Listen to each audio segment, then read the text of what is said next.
प्रणाम ठाकुर जी। जय जय श्री श्री वर्मा पूज्यपाल श्री श्री वर्मा पूज्यपाल श्री श्री आचार्य देव चरण में मोर प्रणाम। सामान्य परिचारिका तथा उपस्थित समस्त मोर जय हो। लक्ष्मी माँ को जन्ममास उपलक्षे ये श्रावण परिक्रमा आज 10 दिन में पहुंची।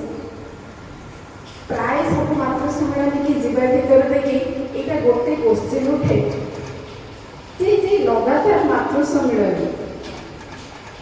एमती तो मास मास धरिक आम मंगला पूजा हुए, मार्गशीर मास माँ लक्ष्मी पूजा हुए, ये किसी से भाया नुह तो एकाठी से परम प्रकृति को गुण कीर्तन करवा, श्री श्री ठाकुर से जे सुंदर नरलीला ताकू उपभोग करवा आउ किछि की ठाकुर होचंती बड़मा होचंती आनंदिनी शक्ति आह्लादिनी शक्ति तांकर गुण कीर्तन बेले से एरिया रे आनंद संचारित हुए। मु खाली आड करी एई जे सब माँ माने जो एकत्रित हुए प्रत्येक थॉट से मानकर संचारित हुए। ठाकुर जी कहले लक्ष्मी माँ हूँ आह्लादिनी शक्ति आनंददायिनी शक्ति माने देखो जगत में सबुठ बोधे अभाव मु भावे ये जो आनंद टिक समस्ते फिल करते जुआड़े जा अशांति जुआड़े जा निरानंद जुआड़े जा आहरी अनेक किसी नेगेटिव जदि प्रत्येक एरिया माँ माने ये पॉजिटिव थॉट ने एकत्रित होती मिलित होती से थॉट सांघातिक प्रकार संचारित हुए गोटे गोटे एरिया डेभलप कराए। ठाकुर जी कहते गोटे स्वस्थ धारी परिवार जब गोटे एरिया रुहते से एरिया विपद आपद आसेनि ताने चिंता करूँ ये आम मानकर एकत्रित हबार ये जो चिंता जो पॉजिटिव धारा सी केते दूर सक्रिय होई आमर ये परिवेश रे व्यापी जाए। बोध हुए मु भावे ठाकुर दायक मानकर ये सुंदर परिकल्पना ता पछरे बोधे कारण एया ही होई पारे। वर्तमान ठाकुर को धरी ये जीवन आमर चली भाविले लगे चिराचरित भाव ये ठाकुर को ग्रहण करें सब जिन पाइबा मोर जदि ठीक ठाक चलला ताले ठाकुर ठीक कौटी अभाव असुविधा जदि रहीगला सी समग ठाकुर को धरिकी एते सोमवार एते गुरुवार कौन कौन सब कर सब पाइले ठाकुर ये डिप्यूआर भितर स्टेटमेंट सब आम शुणु जे ठाकुर को ना उठेगी कहीं सेमिति किसी परिवर्तन मो जीवन में पाइलिनी तो से सब जिन छाड़देली। ठाकुर निजे कहते अगड़ मगड़ ये चमड़ा मगड़ लोकों कथा शुणनी तू जदि ठीक भावे मुझे मैथी चलनी चालू तो जीवन दुख दुर्दशा मु हाथ दे मिठेदेवी। चिंता करूँ ये प्रकार अभयवाणी किए बा दे पारे मोर से शक्ति नहीं मोर से इच्छा शक्ति नहीं मु चलनी चालनी शेष दोष भाग्यर ना अल्टीमेट ठाकुर अच्छा छाड़देवी दावे। आज सकाଳେ मो माँ सागर फोन में कथा होती मो माँ कहले से बहुत भोर उठती 4टा बेले कहली पूरा ए 4-5 दिन है आज अधघंटे आगे उठुची मुझे कहीं ना ये जोग पूरा अधघंटे आगे उठुची टीवी देखी देखी मोबाइल को करूँ ना ना खाली देखुची ना आम मान जीवन बर्तमान यही अवस्था अच्छी अनेक शुणी कारण आम जन्म है परठू आम बापा माँ आमको सब भल कथा कहते कौन बापा माँ मैंने आम खराब कथा कही के निश्चित से जीवन सब नेगेटिव सब खराब कला भितर भी बाबाटा माँटा चाहे ता पिलाटा कि सब दिगरे सट हो भल हो उन्नत करू आम जब ये टिकक कथा भी मानी था ना आज आम समस्त कौन ना कौन जाई पहुँची था।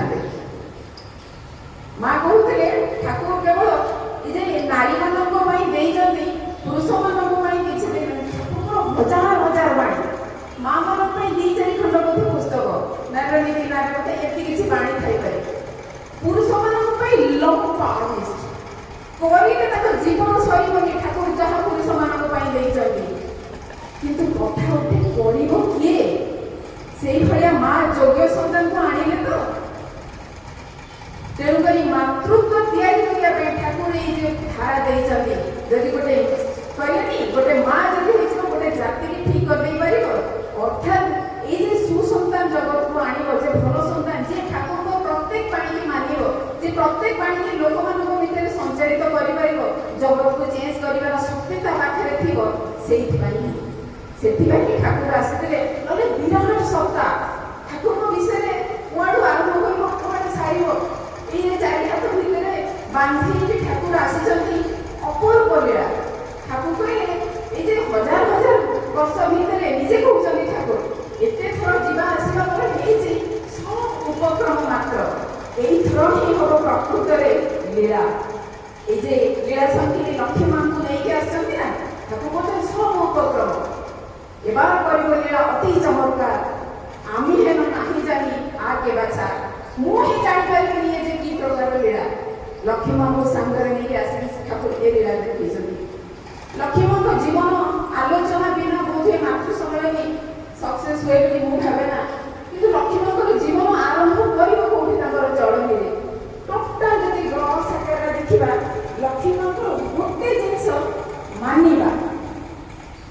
ଠାକୁରଙ୍କର ଯେ ସମ୍ପୂର୍ଣ୍ଣ ଇଚ୍ଛା, ଠାକୁରଙ୍କର ଇଚ୍ଛା ହିଁ ମତେ ଲାଗେ ଯେ ମୁକ୍ତ ବିଗ୍ରହ ସିଏ ହେଉଛନ୍ତି ଲକ୍ଷ୍ମୀ ମା। ବଡ଼ ମା ଠାକୁରଙ୍କ ମାନେ ବିନା ତାଙ୍କର କୌଣସି ପ୍ରକାର, ଠାକୁରଙ୍କ ସ୍ୱସ୍ତି ବିନା ତାଙ୍କର କୌଣସି ପ୍ରକାର ଚିନ୍ତା ହିଁ ନଥିଲା। ଲକ୍ଷ୍ମୀ ମାଙ୍କର ଜୀବନଟା ଏମିତି କୋଉଠୁ ତାକୁ ଆଲୋଚନା କରିବା, କି ପ୍ରକାର ମାନିବା ଥିଲା। ମାଙ୍କର ଆଣ୍ଠୁରେ ଘା ହେଇଥିଲା, ସେତେବେଳେ ଆନାସ୍ଥେସିଆ ନଥିଲା, ଅପରେସନ ହେଇଛି। ମା ସେମିତି ମାନେ କୋଉ ପ୍ରକାର କଷ୍ଟ, ଟିକେ କୋଉଠି ଖଣ୍ଡିଆ ହେଇଗଲେ ଆମର ରୋଷେଇବାସ ବନ୍ଦ ହେଇଯାଉଛି, ଅପରେସନ ହେଇଛି ଶୀଘ୍ର। ତାପରେ ଠାକୁର କହୁଛନ୍ତି ଏଇ ଯେ ଡକ୍ଟର ବାବୁ ସିଏ ଏତେ ପରିଶ୍ରମ କରିକି ତମର ଏତେ ସୁନ୍ଦର କି ଅପରେସନ କଲେ, ତାଙ୍କର ଏଇ ଯେ ଘିଅ ଭାତ କରିଦିଅନ୍ତେନି। ସାଙ୍ଗେ ସାଙ୍ଗେ ମା ଉଠୁଛନ୍ତି, ହଁ ହଁ କରିଦେବି କହିକି କରୁଛନ୍ତି। ବର୍ଦ୍ଦା ତାପରେ ଠାକୁର କହୁଛନ୍ତି ମା କଷ୍ଟ ଲାଗେନି? ଏତେ ପରିଶ୍ରମ ଏତେ କଷ୍ଟ ପରେ ଠାକୁର ଏମିତି ଗୋଟେ ଆଦେଶ ଦଉଛନ୍ତି, ତାକୁ ସାଙ୍ଗେ ସାଙ୍ଗେ କହୁଛନ୍ତି ଆପଣଙ୍କୁ କଷ୍ଟ ଲାଗେନି? ବଡ଼ମା କହୁଛନ୍ତି ସେ ଯେ ବେଦନା ହାରି ସିଏ କାହାକୁ ବେଦନା ଦେଲେ? ଧରୁଛି କଥାଟା, ମାନେ ତାଙ୍କ କଥା ମାନିବା ଭିତର ଦେଇକି ହିଁ ମଣିଷର ଜନ୍ମ ଜନ୍ମର କର୍ମଫଳ ଘଟେ, ଯନ୍ତ୍ରଣା ଘଟେ। ଲକ୍ଷ୍ମୀ ମା ଏଇଟା ଆମକୁ ଧରେଇ ଦେଲେ। ଆମେ ମୋ ମନରେ ଏ କୋଶ୍ଚିନ୍ ଆସେ, ସିଏ ଠାକୁର ଥିଲେ, ଲକ୍ଷ୍ମୀ ମା ତାଙ୍କ କଥା ମାନୁଥିଲେ, ଆମେ ବି ମାନିବା। ଆଲୋଚନା ହୁଏ ସତ୍ସଙ୍ଗରେ, ବହୁତ ଭାଇମାନେ କୁହନ୍ତି ଲକ୍ଷ୍ମୀ ମାଙ୍କ ସାଙ୍ଗରେ ତୁଳନା କରିକି ଯେ ଯେତେବେଳେ ଏମିତି କଲେ ଲକ୍ଷ୍ମୀ ମା, ଏବେକା ମା ମାନେ ଏଇଆ କୋଶ୍ଚିନ୍ କରିବେ। ମୋ ମନରେ ବି ସେୟା କୋଶ୍ଚିନ୍ ଆସେ। ଯେ ଠାକୁର କହୁଥିଲେ ଲକ୍ଷ୍ମୀ ମା ମାନୁଥିଲେ, ଆମ ସ୍ୱାମୀ ମାନେ କହିବେ ଆମେ କାହିଁକି ମାନିବା? এই ମାନିବାର ଶକ୍ତି ଥିଲେ ଠାକୁରଙ୍କ କଥାକୁ ତ ମାନିବା, ବାବା ମାଙ୍କ କଥାକୁ ତ ମାନିବା। ଛାଡ଼ି ଦିଅନ୍ତୁ ପରବର୍ତ୍ତୀ କଥା। ଠାକୁର କହିଲେ ପିତୃମାତୃ ଭକ୍ତି ତତେ ପରମ ପଦ ପ୍ରାପ୍ତ କରିବ। ମୁଁ ସେଇଆ ବେଳେବେଳେ କହିବି ପରମ ପଦ କ'ଣ? ଏଇ ଯେ ଷ୍ଟେଜକୁ ନେବ ଗୋଟେ ଝିଅଟେ ବା ମାଟେ, ତାର ଏଇ ଯୋଉ ଚିନ୍ତା ଶକ୍ତି, ଅନୁମାନ ଶକ୍ତି, ବୋଧ କରିବାର ଶକ୍ତି ଏତେ ସାର୍ପ ହେଇଯାଏ। ଆଜି ଜଗତରେ ଯେତେ ଘଟଣା ଝିଅମାନଙ୍କ ସାଙ୍ଗରେ ଘଟୁଛି ଦେଖନ୍ତୁ, କିମ୍ବା ପୁଅମାନଙ୍କ ସାଙ୍ଗରେ ବି, ଗୋଟେ ଝିଅଟେ ଗୋଟେ ସମ୍ପର୍କ ରହିଲେ 2-4 ବର୍ଷ ପରେ ନେଇକି ପାହାଡ଼ ଉପରୁ ସେ ଫେରି ଦେଉଛି, ପୁଅଟା ଧରି ପାରୁନି। ବୋଧ ଶକ୍ତିର ତ ଅଭାବ ନା, ଏଇ ଅନୁମାନ ଶକ୍ତିର ଅଭାବ। ଠାକୁର ତାକୁ ଜାଗ୍ରତ କରିବା ପାଇଁ କହିଲେ। ଏଇ ସେଥିପାଇଁ ଠାକୁର ସବୁ କଥାରେ ଠାକୁରଙ୍କ ଭେରି ପିନ୍ ପଏଣ୍ଟେଡ୍ କଥା, କ'ଣ କ'ଣ କହିକି କ'ଣ କେମିତି କ'ଣ କହିହବ। ଠାକୁର କହିଲେ ତୋର ସ୍ୱାସ୍ଥ୍ୟକୁ ଜଗିବୁ, ତୋର ସଙ୍ଗକୁ ଜଗିବୁ, ଇଷ୍ଟ କେନ୍ଦ୍ରିକ ଚଳନୀକୁ ଜଗିବୁ। ଏଇ 3ଟା ଜିନିଷ ଯେତେବେଳେ ମଣିଷ କଣ୍ଟାଇ କଣ୍ଟାଇ ମାନିବାକୁ ଚେଷ୍ଟା କରେ, ମାନିକି ନ କରେ ଜାଣିନି, ଚେଷ୍ଟା ବି କିଏ କରେ, ଠାକୁର ହାତ ଧରିକି ନେଇଯାଆନ୍ତି। ଖାଲି ନାମ କଲେ ହବନି, ଠାକୁର ନିଜେ କହୁଛନ୍ତି ଖାଲି ନାମ ହବନି, ନିଷ୍ଠାର ସହ ନାମ କରିବା ପାଇଁ ପଡ଼ିବ। ଆଉ ନାମୀଙ୍କ ପ୍ରତି ଭଲ ପାଇବା ନଥିଲେ ଏଇ ଯେ ନାମ ବି କେତେ ଦୂର ସାର୍ଥକ ହୁଏ ମୁଁ ଜାଣେ ନା। ତେଣୁ ତାଙ୍କ ପ୍ରତି ଭଲ ପାଇବାକୁ ହେଲେ ଆମ ଜୀବନରେ ଆମ ନିଜକୁ ସୁନ୍ଦର କରି ତୋଳିବା, ତାଙ୍କ କଥାକୁ ମଥାରେ ନେଇ ଆଜି ଯେ ଡିପି ୱାର୍କ ଆମେ କାମ କରୁଛନ୍ତି